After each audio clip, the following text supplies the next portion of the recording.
rencontres avec des familles ukrainiennes. Est-ce que tu peux nous raconter comment tu as vécu ce moment et plus globalement, comme tu as été un des premiers sportifs ukrainiens à te prononcer contre le conflit avec la Russie, est-ce que tu peux nous dire en quoi cette situation dramatique peut ou a pu affecter ton rendement sur le terrain?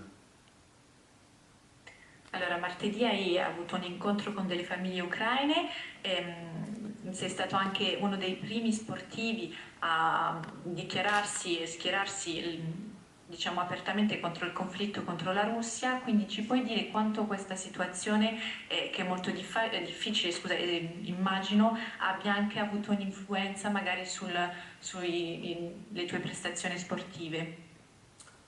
Sì, per me è un gesto molto importante e sono contento di vedere persone perché era anche un soldato che ha avuto problemi, che fa recuperazione qui. Sì, per quello che ho detto che Anna non è facile per me, certo che era partita contro l'Olympiacos Europa League, alle 5 mattina è arrivato tutti i missili. Io ho avuto scelta, l'allenatore è arrivato che giochi o no. Io ho risposto a lui che se non gioco non cambia niente, perché non posso, se gioco posso dare un po' di felicità per la gente, perché tanti persone mi tifano, anche tanti amici che sono lì, che hanno questa linea di guerra. Scrivono che dai, tu giochi non solo per il tuo corpo, anche per noi, perché siamo con te. Per me questo voglio dare un po' di, può essere per un'ora, per un giorno, ma un po' di felicità, volevo anche dare l'informazione che siamo ucraini, siamo forti e dobbiamo stringere e essere insieme in questa situazione. Alors, oui, c'était un geste important pour moi. J'étais content de voir des personnes, des concitoyens. Il y a un soldat d'ailleurs qui avait eu des problèmes et qui est en train de se soigner ici. Après, comme je l'ai dit juste avant, c'est vrai que c'était pas une année facile. Il y avait le match contre l'Olympiakos en Ligue Europa et le matin, les bombardements. Donc le coach m'a demandé est-ce que je me sentais de jouer, est-ce que je voulais jouer ou pas, et je lui ai dit que oui, que si je jouais, honnêtement, je pouvais apporter de la joie aussi à mes amis, aux personnes qui me soutiennent depuis l'Ukraine, puisque je les vois, tout le monde me suit. J'ai beaucoup d'amis qui suivent mes matchs, qui me disent tu joues pas que pour ton club, tu joues aussi pour nous, on est là, on te soutient. Et donc si je peux pendant une heure et demie leur apporter un peu de joie, pour moi c'est quelque chose de très important. Je veux aussi encore une fois le dire, on est ukrainien, on est fort et il faut vraiment qu'on affronte cette situation dans l'unité. Allez, deux dernières questions, Stan et Flo. Oui, bonjour. Tu disais tout à l'heure qu'il fallait être physiquement très au point pour jouer dans le système de Tudor et aussi à l'Atalanta. Justement, on a vu hier que tu as joué une trentaine de minutes, tu as semblé être bien dans le rythme, mais est-ce que tu te sens capable de débuter un match, voire de jouer 90 minutes, ou est-ce que tu en es physiquement après quelques mois compliqués à l'Atalanta, comme tu nous le disais tout à l'heure? Merci. Allora, l'hai detto prima, per giocare con il sistema di Tudor ma anche all'Atalanta serve essere forte fisicamente. Ieri hai giocato 30 minuti, ti abbiamo visto bene con il ritmo, ma ti senti già pronto a giocare 90 minuti, ad iniziare la partita, dopo questi mesi che sono stati un po' complicati anche lì in Italia? Non lo so, vediamo. Come ho detto, tutto cosa dire, cosa vuole mister. Se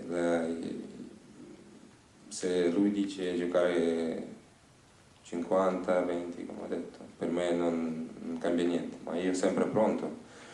E anche in questo periodo, ho fatto a dicembre, abbiamo fatto ogni giorno doppio, abbiamo lavorato tanto e abbiamo fatto tante corse. E anche ho giocato contro Nizza, ho giocato un po' di Frankfurt, 60 minuti, anche un po' di minuti per me importante. E poi all'inizio del campionato abbiamo giocato, chi non ha giocato i primi due partiti, abbiamo avuto contro piccole squadre 2 partite, ho giocato 90 minuti, ma per me era importante per avere ritmo e per quello fisicamente ne sto bene, non sento che fatico o non è pronto fisicamente, non posso tenere. Certo che allora, quando giochi sempre, alleni bene e senti fisicamente arrivo meglio, ogni giorno stai meglio, ma vediamo. Ma io, come sto adesso posso dire che fisicamente sto bene. Alors, si je jouerai ou non, je ne sais pas, comme je l'ai dit, on verra, ça dépendra du coach, que ce soit 5, 10, 20 minutes, comme j'ai dit précédemment. Après, moi, je suis prêt, je me sens prêt. Même en décembre, pendant la préparation, on faisait des entraînements, des doubles entraînements tous les jours, des doubles sessions. J'ai joué contre Nice, Francfort, donc j'ai débuté déjà des matchs contre 2 petites équipes. J'ai joué 90 minutes, donc honnêtement, je me sens bien physiquement. Évidemment que si tu joues tout le temps, tu t'entraînes mieux, tu te sens forcément un peu mieux. Mais au niveau physique, honnêtement, moi, je suis prêt. Flo, pour terminer. Oui, Ruslan, ici.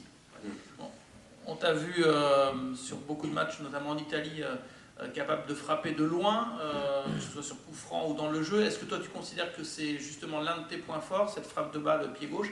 Et question qui va avec, quand on arrive dans un nouveau club, est-ce qu'on prend le temps de dire bon, j'aurai le temps de tirer mes coups francs plus tard, ou tout de suite il y a des discussions avec l'entraîneur ou éventuellement avec ceux qui sont habitués à tirer les coups francs et qui sont déjà en place?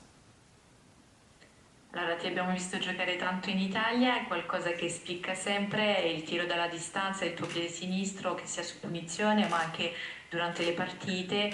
Ti abbiamo sempre visto così giocare molto bene, quindi per te è uno dei tuoi punti di forza? Pensi che sia veramente uno dei tuoi pregi migliori? E poi quando si arriva in una nuova società, è un discorso, qualcosa di cui si parla subito, chi tira le punizioni, se potresti tirarle, oppure è qualcosa che vedrai un po' più avanti? Sicuramente sì, penso che ho fatto tanti gol. In Atalanta mister ha detto che non tira tanto da distanza perché fai 1 o 2 gol in 100 tiri o un campionato, ho fatto di più. Poi non ha detto questo. Ma certo quando ho possibilità io ho lavorato con sì. Ma sul posizione allora c'è prima di partita c'è il nome chi tira, chi calcia, o tu stai fuori o calci o devi andare dentro per fare gol, dipende se c'è tanti giocatori che calciano anche bene. Abbiamo visto ieri anche il primo gol di calcio di angolo, è buonissimo, toccato il secondo palo. Penso che questo che vuole il mister fare era bello. C'è Dimitri che sappiamo che calcia benissimo, dipende se è a destra o a sinistra, se il mister dice che vieni di prendere e di calciare, io calcio. Et penso che posso fare tanti gol. Alors oui, c'est vrai que j'ai marqué beaucoup de buts de cette manière. À l'Atalanta, au début, le coach m'avait dit ne tire pas trop en dehors de la surface, de la distance, que tu as peut-être marqué 1 ou 2 buts sur 100 tirs sur une saison. Et au final, je pense que j'en ai marqué un peu plus que ça. Donc je lui ai prouvé qu'il pouvait avoir tort. En ce qui concerne les coups francs, généralement avant le match, on annonce qui les tirera, qui devra être dans la surface pour les coups de pied arrêtés, etc. Donc ça dépend. Il y a beaucoup de joueurs qui ont beaucoup de qualité dans ce club. On l'a vu hier aussi avec le corner. Dimitri aussi sait très bien les tirer, il est très fort, donc ça dépendra aussi si c'est sur la gauche, sur la droite. Mais évidemment, si le coach me dit bon, tu tires les coups francs, évidemment que je serai heureux de le faire et je pense que je pourrais marquer beaucoup de buts. Merci beaucoup. Avant de nous retrouver sur le terrain pour la photo, je vous propose de poser quelques questions, 3-4 questions à Pablo Longoria et ensuite on libérera le joueur qui a d'autres obligations. Flo. Oui. Pablo, je voulais vous poser une question sur Matteo Guendouzi. On a lu qu'il y avait un intérêt d'Angleterre. Est-ce que vous confirmez et est-ce qu'il y a une vraie possibilité qu'il parte cet hiver? Bonjour. Bon, Je voudrais commencer, avant s'il y a des questions sur Ruslan, par respect, on fait un tour des questions sur Ruslan, je crois que ça serait mieux. Mais de toute façon, je vais vous répondre et on peut passer aussi à des autres questions après. Sur la question de Matteo, à dire la vérité, j'ai lu comme vous hier la presse, toutes les informations qui arrivent. L'unique vérité aujourd'hui, c'est qu'il n'y a pas de conversation entre clubs. On n'a pas reçu aucune offre. Ce sont des conversations, je ne sais pas si ça existe ou pas, avec l'entourage des joueurs, mais dans tout ce qui respecte, on parle seulement que de ces spéculations parce qu'il n'y a aucune conversation entre clubs. Romain. Oui, Pablo, bonjour. Ça fait beaucoup de recrues que vous allez chercher en Serie A.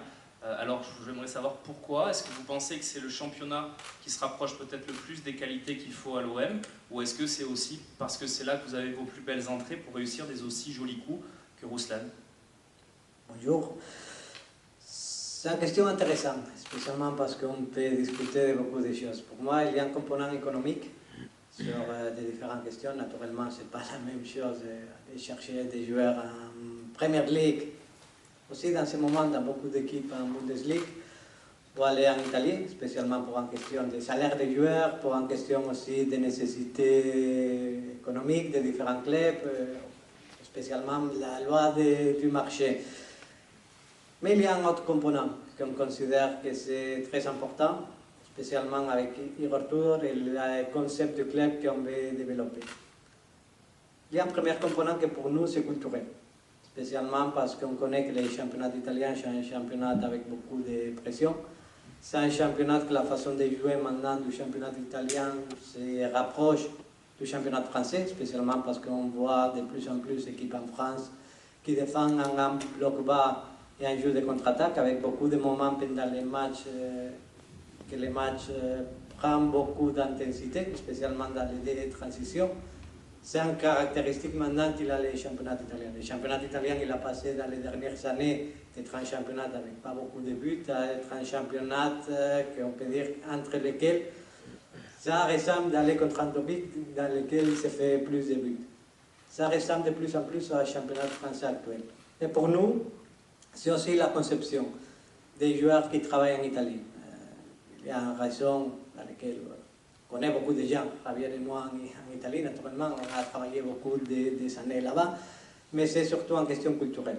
Une question culturelle parce que le développement qu'on veut avoir dans les clubs, c'est une culture du travail très fort, marquée dans les vestiaires. Le niveau d'exigence dans les entraînements, dans les équipes italiennes, c'est très haut. Et on cherche à aller dans cette direction de l'exigence, d'avoir beaucoup d'intensité dans les entraînements, d'avoir beaucoup de la rigueur, d'avoir beaucoup de respect, aussi de la position du coach à l'entraînement. C'est une question pas seulement pour une question économique du marché, aussi parce qu'on voudrait partir vers ce type de mentalité d'approximation au travail. Jean-Claude. Est-ce que tu peux nous raconter un peu les dessous de l'arrivée de Ruslan, justement, puisqu'entre cet été et aujourd'hui, il s'est passé beaucoup de temps. Et comment tu as fait pour ne pas perdre justement le fil et la volonté de l'enrôler? L'histoire avec Ruslan, c'est la vérité des coulisses d'un transfert qui parfois sont curieux.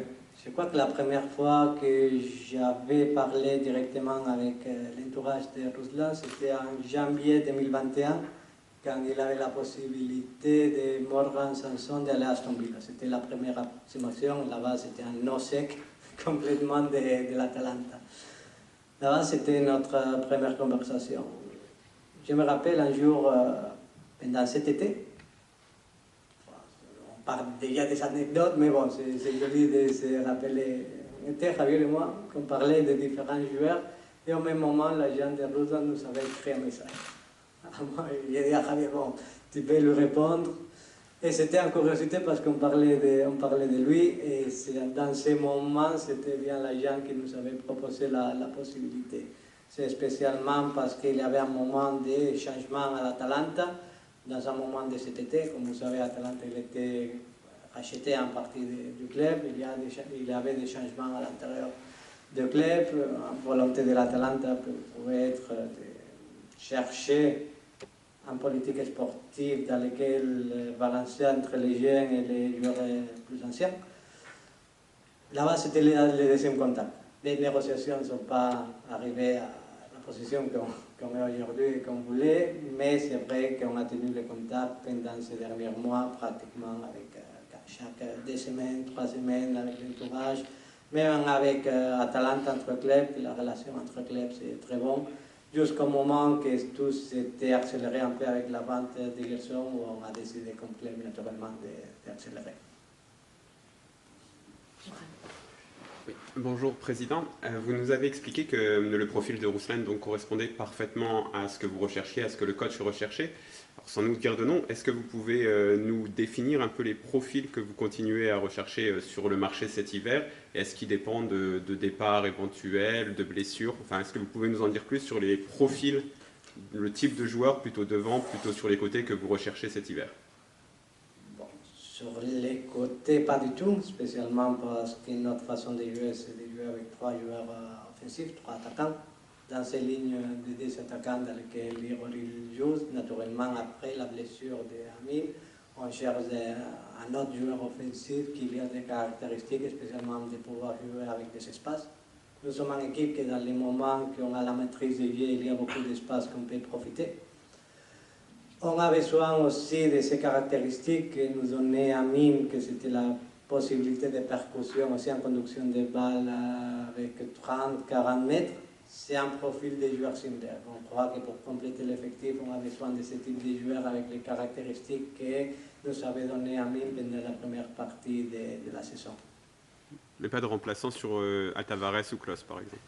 Non, dans ce moment, à dire la vérité, la stratégie qu'on prend comme club avec la présence en des compétitions d'ici jusqu'à la fin de la saison, on a fait l'étude à l'interne qu'on pourrait finir la saison avec, même avec 20 joueurs. Ça nous dit que finalement, on peut avoir en rotation à 3 joueurs dans les côtés entre Nuno, Jonathan Klaus et Isaac Aboré. Aussi la possibilité, on a vu hier, de faire jouer Sead Kolasinac sur les pistons gauche. Pour ça que dans ces positions, on considère qu'avec la rotation naturelle entre 3 joueurs plus 1 comme Joly et Sead Kolasinac, c'est la configuration d'ici jusqu'à la fin de la saison. Allez, on termine avec toi, Xavier. Ouais. Bonjour Pablo. Très souvent en conférence de presse, vous nous dites que pour vous c'est très important, voire primordial d'avoir de la valeur dans l'effectif. Ruslan arrive, il a 29 ans, c'est un très joli coup, c'est un joueur de grande qualité. Et donc du coup, par rapport à votre façon de penser le mercato, finalement l'âge c'est pas forcément un indicateur important pour vous par rapport à la valeur de votre effectif et à d'éventuelles ventes par la suite.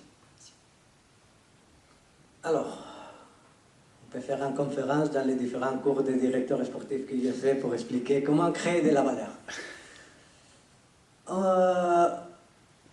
Je suis totalement convaincu que pour faire créer de la valeur avec des jeunes joueurs dans un endroit comme l'Olympique de Marseille, tu as besoin d'avoir en base des joueurs qui sont très solides et très forts, qui tu es sûr d'avoir de la performance. Je crois que des joueurs qui te donnent de la performance dans lesquels tu peux être bien sûr, c'est une configuration des joueurs entre 25 et 30 ans, parce que dans les plus grands cas, par des cas, sont lesquels qui te donnent plus de performance, ils ont l'expérience, ils ont la capacité à jouer sous la pression. Dans ces cas, on cherche d'avoir le bon mix. Pour avoir des jeunes qui te donnent de la valeur et qui prennent de la valeur, comment on considère que c'est ce moment maintenant dans les clubs? Parce que dans les moments comme club, que tu n'as pas la nécessité de vendre, c'est notre réalité, heureusement. Et on touche moi qu'on pourrait continuer comme ça. Dans ce moment, tu as la possibilité de faire agrandir la valeur avec un bas solide des joueurs qui te donnent de l'expérience et te donnent des possibilités. On mettra un exemple avec des différents âges. Et c'est l'exemple, par exemple, on arrivera au cas de Ruslan. Dans le milieu de terrain, on peut dire qu'on peut avoir 4 joueurs fixes dans ces positions aujourd'hui. C'est le cas de Jordan Beletour, Valentin Roger, Matteo Rendouzi et Pape Gay, on prend pour date de naissance pratiquement. On parle de des joueurs qui sont à côté d'avoir de 30 ans, avec beaucoup d'expérience et beaucoup de matchs. au même moment, dans un marché qui c'est plutôt orienté vers des jeunes joueurs qui créent de la valeur avec papier, avec matière aussi, parce qu'ils aussi sont stabilisés dans une bonne rotation avec un groupe d'âge qui c'est complémentaire.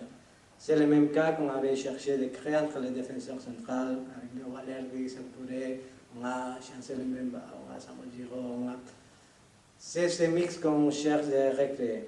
Au même moment, maintenant, dans les positions effectives, comme on est orienté aujourd'hui dans l'effectif, on a Dimitri, plus de 30 ans, mais c'est un joueur solide, un joueur de rendement en continuation dans les moments actuels, aussi dans le passé, qui te donne de la stabilité. Ruslan, qui est un joueur avec beaucoup d'expérience. On a aussi la création de la valeur avec des jeunes joueurs comme Genji Chunder, 97, avec Amin Harit. Amin Harit continue avec nous. On le voit pas dans les terrains, 97. On considère comme projet du club avoir ce mix entre des joueurs d'expérience, avec des joueurs aussi qui ont un bon niveau, un bon valeur.